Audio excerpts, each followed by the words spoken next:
सगळ्यात आधी आपल्या दर्शकांपर्यंत बातम्या पोहोचवणारे एकमेव चॅनल। बातम्यांच्या सर्वात आधी अपडेटसाठी आजच आमच्या YouTube चॅनलला सबस्क्राइब करा।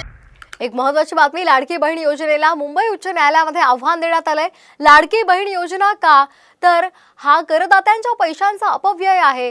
उच्च न्यायालयामध्ये याचिका त्या संदर्भात दाखल करण्यात आलेली आहे। नवी मुंबईमधील चार्टर्ड अकाउंटंट यांनी दाखल केलेली आहे ही जनहित याचिका। मुख्य न्यायमूर्ती देवेंद्र कुमार उपाध्याय यांच्या कोर्टामध्ये याचिका सादर।